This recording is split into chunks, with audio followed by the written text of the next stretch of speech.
Taxi एक इतिहास, एक कहानी।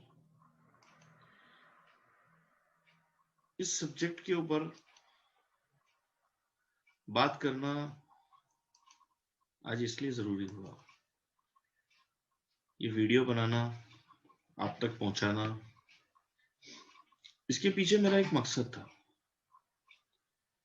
आज नहीं करते हुए हमारी आबादी का लगभग 4 से 5% हिस्सा सीधे तौर पर यानी प्रत्यक्ष या अप्रत्यक्ष तौर पर टैक्सी व्यवसाय से जुड़ा हुआ है। और टैक्सी व्यवसाय आजादी के बाद से आज यहां तक आते आते हमने इसके कई रूप देख लिए। ये तांगे से शुरू होके और लग्जरी कारों तक का सफर और इस व्यापार के उतार चढ़ाव,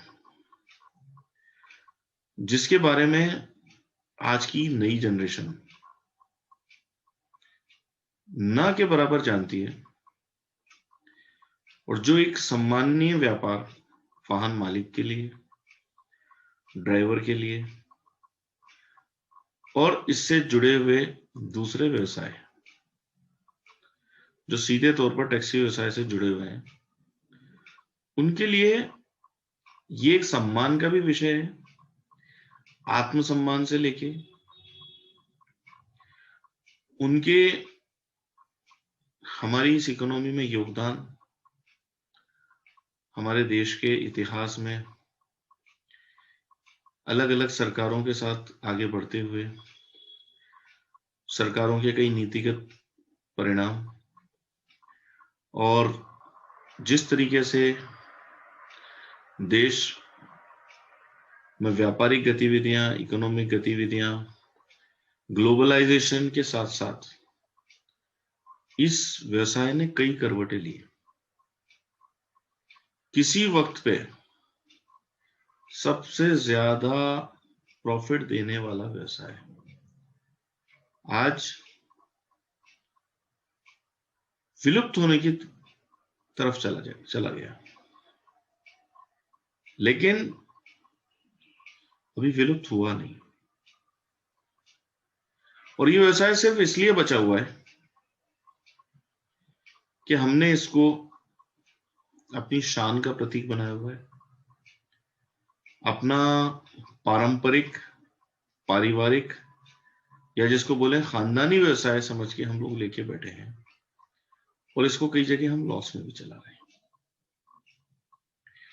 या मैं कहूं कि ज्यादातर हम लोग खानदानी व्यवसाय समझ के इसको जो लेके बैठे हैं, तो इसको कई लोग, या मैं कहूं कि 90% तक इस व्यवसाय से जुड़े लोग इसको लॉस में चला रहे हैं।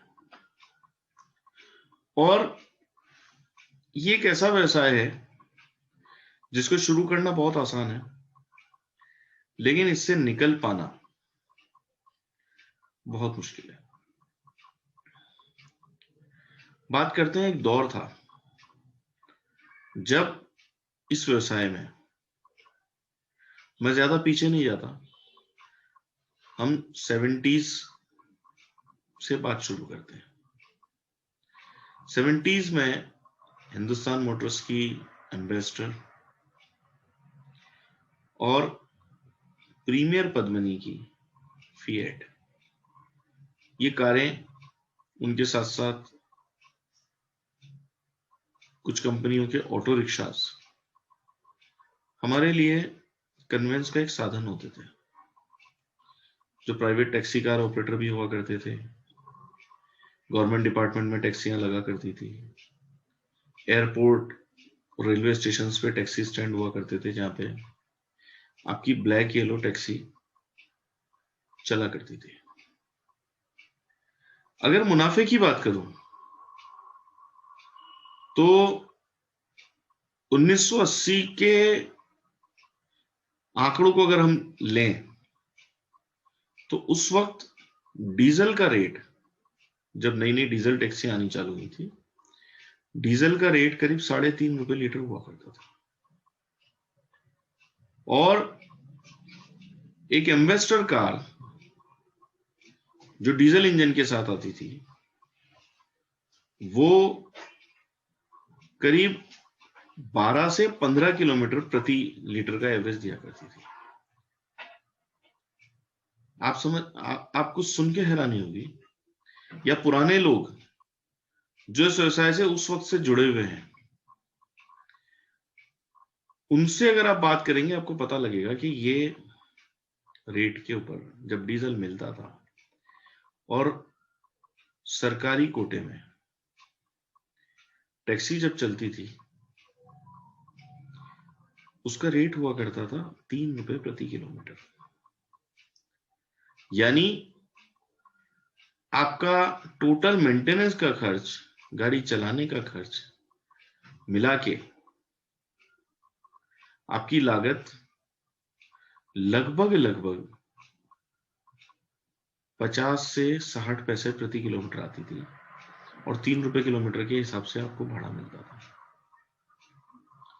पर यह स्थिति तब इसलिए थी क्योंकि टैक्सी लेना अपने आप में एक चैलेंज था। पहले तो वो बुकिंग पे आना 2 से 3 महीने की, उसके बाद टैक्सी परमिट मिलना। उस वक्त येलो प्लेट की जगह व्हाइट प्लेट हुआ करती थी टैक्सी।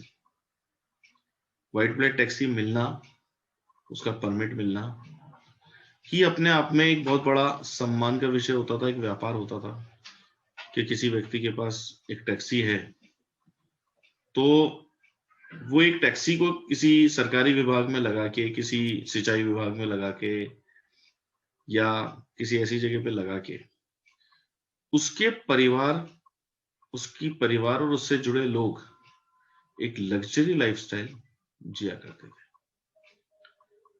उसके बाद जैसे जैसे स्थिति में परिवर्तन हुआ, ब्लैक येलो टैक्सी जो मेट्रो सिटीज में चल रही थी और ऑटो रिक्शास, इनके व्यापार को सरकार ने अपने नियंत्रण में, अपने नियमन में लिया और उसको लेने के बाद इनके लिए बैच और परमिट इशू करने चालू करे, ताकि लोग बैंकों से लोन ले रहे थे, बैंकों से लोन लेके इनके परमिट लेके और इनको चलाना चालू करा। एक बार किसी व्यक्ति को एक टैक्सी का परमिट मिल गया तो ऐसा समझा जाता था कि सरकारी नौकरी के बराबर है। 20 साल परमिट की लाइफ होती थी, लाइफ टाइम का परमिट होता था और आपके पास परमिट है मतलब आपका अधिकार है टैक्सी चलाना। लिमिटेड या सीमित संख्या में टैक्सी होती थी और हमेशा उनको भाड़ा मिलता था। टैक्सी चलाने वाले को सम्मान की नजर से तब तक भी देखा जाता था। समय बढ़ता गया, पर क्योंकि टैक्सी व्यवसाय, ब्लैक येलो टैक्सी जिसके ऊपर सरकारी नियंत्रण रहा, इसका किराया निर्धारण भी सरकार के हाथ में रहा और जिस हिसाब से इसके खर्चे बढ़ते गए इस व्यवसाय में, उसके तुलना में, उसके एवरेज में किराया नहीं बढ़ा और लोगों का मोह थोड़ा सा भंग होता चला गया। जिस हिसाब में किराया बढ़ना चाहिए था सरकार नहीं बढ़ा पाई, क्योंकि सरकार के साथ उस समय कुछ राजनीतिक समझिए या जो भी उनके इशू रहे। अब परिवर्तन का दौर यहां से शुरू होता है, क्योंकि जिस हिसाब से हमारी आबादी बढ़ रही थी तब तक उन परमिटों की संख्या सीमित थी और हमेशा वाहनों के लिए मांग हमेशा रहती थी, उपभोक्ता होते थे, कस्टमर होते थे, लेकिन उनको वक्त पर टैक्सी नहीं मिल पाती थी। तो लोगों का सबसे पसंदीदा व्यवसाय टैक्सी व्यवसाय होता गया। लेकिन परमिट की व्यवस्था की वजह से सब लोग इस लोकल टैक्सी व्यवसाय के अंदर नहीं आ पाए। अब अचानक से जिस स्पीड से टैक्सी बढ़नी चाहिए थी, जिस हिसाब से आबादी बढ़ी, 2005-6 तक की अगर हम बेस को लेके चलें तो प्रति व्यक्ति प्रति 300 व्यक्तियों के ऊपर एक टैक्सी। इस एवरेज में हमेशा टैक्सी की कमी रही और लोगों की पहली पसंद टैक्सी व्यवसाय होता गया, लोग आते गए। ये एक ऐसा व्यवसाय रहा जिसमें लोगों को लगा कि ड्राइवरों को ये लगा कि हम गाड़ी के स्टीयरिंग पे बैठ गए, हमें भाड़ा मिलना ही मिलना है, ग्राहक मिलना ही मिलना है, सवारी मिलनी ही मिलनी है। इससे दो तरफा मार हुई इस व्यापार में। पहली चीज तो हम ड्राइवर जो उस वक्त गाड़ी चला रहे थे, हम एरोगेंट होते गए, हम घमंड में आ गए। हमने अपनी सुविधा अनुसार किराए का चयन करना चालू कर दिया, सवारी का चयन करना चालू कर दिया कि हमको चलना है या नहीं चलना है। ये स्थिति उस वक्त थी जब लिमिटेड टैक्सी कंपनियां चल रही थी। हिंदुस्तान मोटर और फिएट, दो गाड़ियां, एम्बेसडर और फिएट, काली पीली टैक्सी में अवेलेबल हुआ करती थी मेट्रो सिटीज में या टूरिस्ट एरिया के अंदर, जितने भी हमारे पर्यटन स्थल हैं, शिमला, श्रीनगर, गोवा, जो भी पसंदीदा चुनिंदा शहर होते थे। अब यहां से स्थिति में परिवर्तन होना चालू होता है। 2000 सेंचुरी जब चेंज होती है, 21st सेंचुरी में जब हम लोग प्रवेश करते हैं और हम ग्लोबलाइजेशन की तरफ बढ़ते हैं और विदेशी वाहन कंपनियां जब भी देश में, इस कंट्री में आई, मारुति अपना विस्तार कर चुकी थी। अब इन कंपनियों को अवसर दिखे टैक्सी व्यवसाय में आने के। प्राइवेट टैक्सी का व्यवसाय तब तक चल चुका था, ऑपरेटर अपने हिसाब से अपनी मार्केटिंग करके कस्टमर चूज किया करते थे और यहां आते ये होते होते हर एयरपोर्ट और स्टेशन पे अलग से प्राइवेट टैक्सी कार ऑपरेटर्स के स्टैंड भी बन गए और धीरे धीरे वहां पे लग्जरी गाड़ियां भी अवेलेबल होनी चालू हो गई। इसमें बहुत बड़ा योगदान हमारे बैंकों का भी रहा, जिन्होंने एक बड़ा बिजनेस अपॉर्चुनिटी देख के लोन देना चालू करा। बीच के वर्षों में यह स्थिति आ गई कि एक आसान व्यवसाय की तरह इसको देखा जाने लगा और हर घर में एक बेरोजगार व्यक्ति टैक्सी व्यवसाय से जुड़ने लगा। ये स्थिति भी आई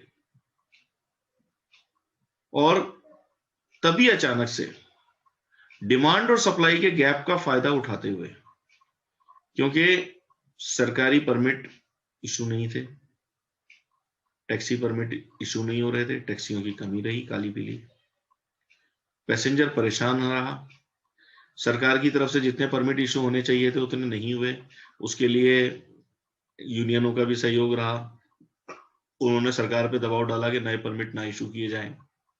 अलग अलग शहरों में यह स्थिति रही और वो परमिट इशू नहीं हुए। उसका असर यह रहा कि हम ड्राइवर बंधु एरोगेंट होते गए, हमने पैसेंजर को ना करना चालू कर दिया। इसका फायदा उस वक्त आने वाली एग्रीगेटर प्लेटफॉर्म्स ने उठाया और लोगों को सुविधा देनी चालू करी, कॉल सेंटर बने। उस वक्त मोबाइल ऐप का इतना जमाना नहीं था। उबर और ओला जब ये अपनी मार्केटिंग के माध्यम से जब इस व्यवसाय में उतरे तो इन्होंने व्यवसाय की नब्ज को पकड़ा कि जितनी डिमांड है उसके मुकाबले गाड़ियां अवेलेबल नहीं है और उपभोक्ता हमेशा परेशान रहता है। तो उन्होंने उपभोक्ताओं को एक फोन कॉल पे या एक क्लिक के ऊपर अवेलेबिलिटी करानी चालू करी और उपभोक्ता को इस ऐप की आदत ऐसे हो गई जैसे किसी वक्त अंग्रेजों ने घूम घूम के मुफ्त में लोगों को चाय पिलाई थी और आज पूरा हिंदुस्तान चाय का आदी हो चुका है। खासकर हम ड्राइवर भाई, हमारा व्यवसाय, हम चाय के ऊपर डिपेंड रहते हैं चाहे खाना ना मिले। तो उसी तरीके से धीरे धीरे करके उपभोक्ता जो सड़क पे खड़ा होके टैक्सी ढूंढता था वो डिपेंड हो गया इन एप्स के ऊपर। यहां से परिवर्तन हुआ। जो हमारी नई जनरेशन जिसको मोबाइल चलाना आता था, स्मार्टफोन यूज करने आते थे, ऐप को यूज करना आता था, वो जनरेशन इस व्यवसाय से कटने लगी। पहले जब तक हमारे एग्रीगेटर प्लेटफॉर्म भारत में प्रवेश नहीं करे थे तब तक कभी भी ग्राहक, उपभोक्ता टैक्सी व्यवसाय के ऊपर एक सम्मान की निगाह से देखता था या एक लाचार की निगाह से देखता था कि हम टैक्सी वाले को कुछ नहीं कह सकते, हमें इसको यूज करना है, हमें जाना पड़ेगा। टैक्सी वाले ड्राइवर को भैया, अंकल, चाचा कह के पुकारा जाता था। लेकिन जैसे ही ऐप बेस्ड टैक्सी का प्रवेश हुआ, कस्टमर के हाथ में चॉइस आ गई।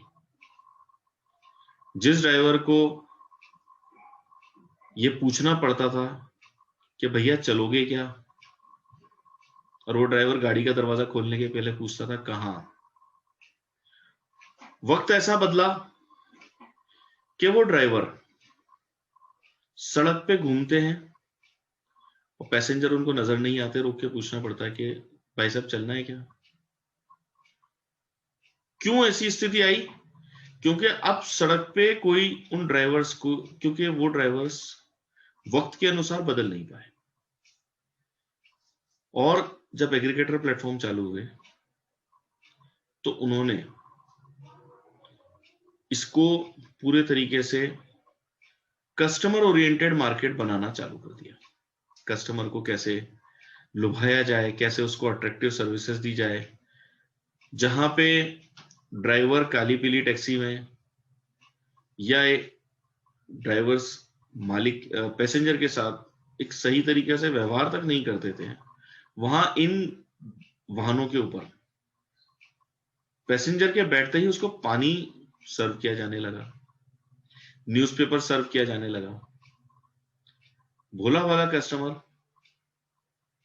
पैसा खर्च कर रहा है, उसको सर्विसेज अच्छी लगी, उसको फर्क समझ में आया कि मैं थोड़ा ज्यादा पैसा खर्च करके लग्जरी पा सकता हूं। जब उपभोक्ता का रुझान इस ऐप की तरफ हुआ तो धीरे धीरे इन्होंने अपने दरवाजे खोले और वाहन इस तरफ बढ़ते गए। पहले सरकार ने, जब सरकारी नियंत्रण था काली पीली टैक्सियों के परमिट्स के ऊपर, उन्होंने परमिट्स नहीं इशू करे तो इस व्यवसाय के अंदर कमाई थी, डिमांड और सप्लाई के अंदर डिमांड ज्यादा थी, टैक्सी व्यवसाय में हमारे ड्राइवर कमा रहे थे। लेकिन डिमांड और सप्लाई का बेनिफिट एग्रीगेटर प्लेटफॉर्म ने उठाना चालू करा और हमारे ड्राइवर भाई जब इस व्यवस्था में चले तो वो पूरी तरीके से अपने आप को समर्पित कर दिए इस ऐप ऑपरेटर बिजनेस के ऊपर कि हमें कुछ नहीं करना, कस्टमर आएगा, बैठाएंगे, ले जाएंगे, हमें कमीशन भी मिलना है, हमें हमारा भाड़ा मिल जाना है। तो व्यापार से, कस्टमर से वो दूर होते चले गए, वो पूरी तरह डिपेंड हो गए एग्रीगेटर प्लेटफॉर्म पे। आज डिमांड की तुलना में सप्लाई ज्यादा हो गई। अगर आंकड़ों की बात करूं, 2013 में यदि 100 कारें बिकती थी तो 29 कारें टैक्सी व्यवसाय के लिए आती थी और 71 कारें घरेलू उपयोग के लिए आती थी। 2016-17 आते आते 66 कारें टैक्सी व्यवसाय के लिए आने लगी और सिर्फ 34 कारें घरेलू उपयोग के लिए जाने लगी। आप आंकड़ों में फर्क देखिए। इसका मतलब कहीं ना कहीं प्रत्यक्ष या अप्रत्यक्ष तौर पर हमारी आमदनी न सिर्फ टैक्सी व्यवसाय की बल्कि सभी व्यवसाय में, सभी नौकरियों के अंदर 2015 आते आते कमाई या आय का ग्राफ गिरने लगा था। जहां 100 कारों में 71 का जब 100 कारें बिकती थी तो 71 कारें लोग अपने घरेलू उपयोग के लिए लेते थे, लेकिन 2015-16 आते आते सिर्फ 34 कारें घरेलू उपयोग के लिए आने लगी और लोग टैक्सी व्यवसाय पर डिपेंड होने लगे। हालात ये हो गए कि लोगों ने डिमांड और सप्लाई का गैप बढ़ने से, सप्लाई गाड़ियों की ज्यादा होने से लोगों की कमाई में और कंपनियों के व्यापार देने में कमी आने लगी। अब क्योंकि ड्राइवर भी कंपनी के ऊपर टिका हुआ है, चाहे वो कंपनी कोई भी हो, जिसके साथ वो चलता है वो कंपनी उसको व्यापार देगी, तो वो खुद मजदूर की तरह, एक गुलाम की तरह उन्होंने अपने आप को बना लिया। पर ये बनाने में खुद कंपनी का योगदान नहीं है, ये बनाने में वो ड्राइवरों का खुद का बहुत बड़ा हाथ था, क्योंकि उन्होंने व्यापार को समझने की कोशिश नहीं करी। क्या जरूरत है उतनी गाड़ियों की जितनी हम लेके जा रहे हैं? क्या उस रेशो में उपभोक्ता बढ़े? नहीं बढ़े। अभी स्थिति एक जगह पे आके ठहर गई। हम ड्राइवरों ने कंपनियों को कोसना चालू करा, हमने यूनिटी बनाई और अब हम पानी पी पी के कंपनियों को कोसते हैं कि हमें चूसा जा रहा है, हमें लूटा जा रहा है। हमारे पूर्वजों ने क्या किया था? ये मौका हम इन कंपनियों को किसने दिया? ये मौका हमने दिया। जब हमारा वक्त था, परमिट लोगों को नहीं मिल रहे थे और जब पैसेंजर आता था, अगर हमने ना नहीं किया होता, पैसेंजर को या सवारी को अगर हमने मुंडी हिला के ना करना ना शुरू किया होता, तो शायद ये व्यवसाय खत्म नहीं होता। आज व्यापार में गाड़ियों की संख्या ज्यादा है, डिमांड और सप्लाई में सप्लाई ज्यादा है। यही एक वजह है कि सरकारी नियंत्रण से बाहर होने के बाद भी हम किराया नहीं बढ़ा रहे। एक वक्त था जब पेट्रोल या डीजल 50 पैसे या 1 रुपए लीटर बढ़ता था तो हमारी यूनियनें स्ट्राइक करती थी कि किराया बढ़ाया जाए। आज एक बार में 5-5, 6-6, 8-8 रुपए लीटर डीजल 2-2, 3-3 दिन के महीने के अंदर बढ़ा, पर हम लोग किराया नहीं बढ़ा पाए। हम लोग मजबूर हैं क्योंकि व्यापार नहीं है, हम लोग यूनाइट नहीं हो पा रहे, व्यापार को व्यवस्थित तरीके से कर नहीं पा रहे। तो क्या ये व्यापार यहां पे आके खत्म हो जाएगा? क्योंकि परिवहन का बिजनेस कितना भी ऑनलाइन आ जाए, यात्री परिवहन और माल परिवहन कभी खत्म नहीं होगा। इंसान को एक जगह से दूसरी जगह जाना है तो वो इंटरनेट से डाउनलोड नहीं हो सकता, उसको व्यक्तिगत रूप से उठ के किसी भी परिवहन का इस्तेमाल करके उसको जाना ही पड़ेगा। उसी तरीके से माल इंटरनेट से डाउनलोड नहीं हो सकता, सामान डाउनलोड नहीं हो सकता, वो किसी ना किसी जगह ट्रांसपोर्टेशन होगा। हाँ, करने के तरीके में जरूर फर्क आएगा। आज ये व्यवसाय लगभग विलुप्त सा होने लगा और हमको तकलीफ इस बात की हुई, हम ड्राइवर्स को, कि हमें लगने लगा कि हम किसी के गुलामों के काम कर रहे हैं। नहीं, अभी भी इस व्यवसाय में वक्त है, समय है और भविष्य है। किस तरीके से, आप समझिए। हमें पहले तो ये समझना पड़ेगा कि हम गुलाम क्यों हुए। हम गुलाम इसलिए हुए कि समय के रहते हुए हम अपने आप को वक्त के अनुसार बदल नहीं पाए।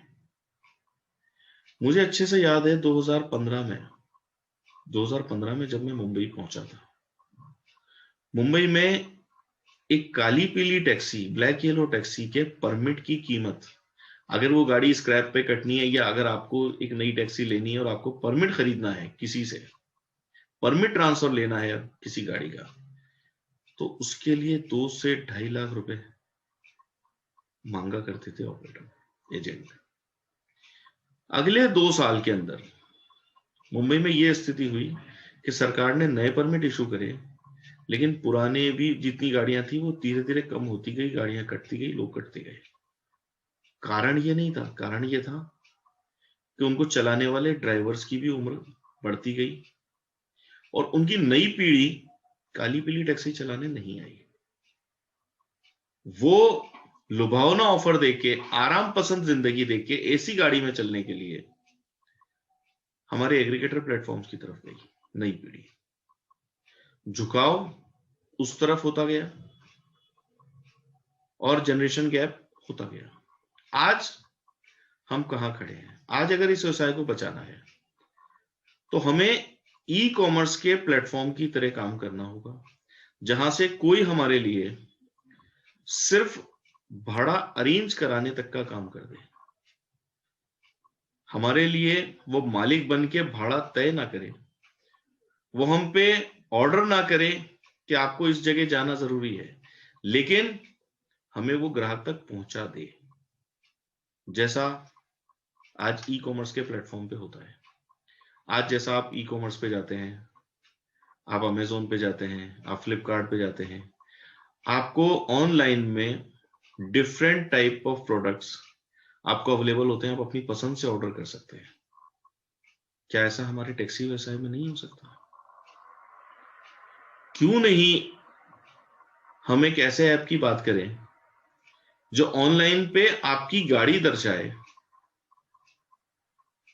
और आपको इलेक्ट्रॉनिक बिडिंग का मौका मिले भाड़े के लिए, कि आप जहां भी खड़े हैं, कस्टमर अगर एयरपोर्ट पे उतरे और उस ऐप में अगर गाड़ी सर्च करे तो आपकी गाड़ी नजर आए, आपको उस कस्टमर को रेट बताने का और अपनी सर्विसेज बताने का मौका मिले और आप खुद मेहनत करके खुद अपना भाड़ा तय करके बिना किसी को कमीशन दिए ले जाएं। क्या ये हमारे लिए सही विकल्प नहीं होगा? हम उस एग्रीगेटर प्लेटफॉर्म के या उस दलदल से, अब आप समझिए कि हम वापस पुरानी व्यवस्था की तरफ जाने की बात कर रहे हैं कि जहां ग्राहक हमको खुद चुने, लेकिन ग्राहक की सुविधा जो उसको एक ऐप एग्रीगेटर प्लेटफॉर्म पे जो उसको सुविधा मिल रही थी कि उसने अपने मोबाइल पे बैठे बैठे गाड़ी सर्च कर ली, वो सुविधा यहां मिल जाए। मैं मानता हूं कि यहाँ पे आपके दिमाग में एक बात आएगी कि एक टेक्निकल बैरियर है जीपीएस, और जितने एग्रीगेटर प्लेटफॉर्म आज चल रहे हैं दुनिया में, वो एग्रीगेटर प्लेटफॉर्म जीपीएस बेस्ड है, यानी वो एक बार में आपको एक ही टैक्सी की लोकेशन दिखा सकते हैं। लेकिन साथियों, अब जमाना बदल चुका है। अब टेक्नोलॉजी जीपीएस से नॉन जीपीएस पे जा चुकी है, जहां सैटेलाइट के जरिए रोड पे चलने वाली या खड़ी हुई हर गाड़ी ट्रेस हो रही है। तो आज वो ऐप अवेलेबल है, वो सुविधा अवेलेबल है, जिसमें एक ग्राहक अपने आसपास खड़ी हुई सभी टैक्सियों की जानकारी ले सकता है, बशर्ते वो टैक्सी चालक, वो टैक्सी मालिक उस ऐप का उपयोग करे। अब आप कस्टमर को घर बैठे उसके घर से निकलने के पहले अपनी सेवाएं, अपनी सुविधाएं बता सकते हैं, कस्टमर को अपने व्यवहार से रिझा सकते हैं और एक वाजिब मुनाफा लेके कस्टमर के साथ व्यापार कर सकते हैं। यहां जो आप लोगों के दिमाग में एक बात रही कि कोई हमें गुलाम बना लेगा या गुलाम बना लिया है, चाहे वो फिर ओला हो या उबर हो, और आपको व्यापार करने की आपकी आजादी आपसे छीन ली गई है। तो आने वाले समय में जिस ऐप की मैं बात कर रहा हूं, यानी अपना भाड़ा, आपको वो सभी आजादी आपकी सुविधाओं के साथ देने वाला है। यानी एक कस्टमर को जो सुविधाएं चाहिए, जो कन्वीनियंस चाहिए, वो उसको लेते हुए, और आपको, यानी एक बैलेंस जो था कि अगर कस्टमर, जिसको बोलते हैं ना ग्राहक मालिक था, तो गाड़ी मालिक या ड्राइवर नौकर हो गया था। आज वो व्यवस्था हम बदलने जा रहे हैं। खासकर लोगों को व्यवसाय करने के लिए खुला मंच देना, यह अपना भाड़ा का उद्देश्य रहा। जब से हमने अपना भाड़ा को डेवलप करने की कोशिश करी पिछले 12 साल से, जब हम रिसर्च कर रहे थे, हमारा उद्देश्य यह था, हमारी सोच ये थी कि हम अपने ड्राइवर भाइयों को एक ऐसा प्लेटफॉर्म दें जहां वो अपनी सुविधा से व्यापार कर पाए, और आज हम उसको देने में कामयाब हो गए, जिसका पहला नमूना गोवा जैसे टिपिकल मार्केट में, जहां आज भी एग्रीगेटर प्लेटफॉर्म सिर्फ इसलिए नहीं जा पाए कि हमारे ड्राइवरों ने मजबूती दिखाई, वो गुलाम बनना नहीं चाहते थे। एक अच्छी चीज रही, वो लोग गुलाम नहीं बने, लेकिन कमी ये रही कि वो अपने आप को आज की व्यवस्था में ढाल नहीं पाए। और यही एक बहुत बड़ा कारण रहा कि नई जनरेशन आज भी गोवा जैसे शहर में इस व्यवसाय में आना नहीं चाहती। लेकिन अपना भाड़ा ने ये मौके अवेलेबल कराए, और आज अपना भाड़ा की गतिविधियां गोवा स्टेट में चालू है। और हमारा ये वादा है आप टैक्सी ऑपरेटर से, आप टैक्सी व्यवसायियों से, कि यदि हमने मिलके साथ दिया, हम मिलके काम किए, तो इस विलुप्त होते व्यवसाय को हम सबसे प्रॉफिटेबल बिजनेस में बदल के बताएंगे। लेकिन ये व्यवसाय सिर्फ आपके कंट्रोल में होगा। आप अपने व्यवसाय के खुद मालिक होंगे। जितनी आपकी इच्छा है उतना आप काम करें, जितनी इच्छा है आप उतना पैसा कमाएं। कस्टमर आपकी सुविधाओं पे काम करेगा, आपकी सुविधाओं पे आपके साथ आएगा, आपकी मेहनत पे आएगा, आपके नाम पे आएगा, कंपनी के नाम पे नहीं आएगा। कंपनी को तो सिर्फ एक सलाहकार की तरह आपके बीच में रहना है। एक ई कॉमर्स के प्लेटफॉर्म अमेजोन, फ्लिपकार्ट की तरह आपके बीच में बने रहना है, जिसमें हमारी अपनी कोई रेट नहीं होगी, हमारी अपनी कोई सुविधा नहीं होगी, हमारे अपने कोई वाहन नहीं होंगे, सभी कुछ आपका होगा। हमारा काम सिर्फ आपको ग्राहक से मिलाना और ग्राहक को आपसे मिलाने तक सीमित रहेगा। आइए सोचिए इस नई व्यवस्था की ओर, और हम मिलकर आगे बढ़ते हैं।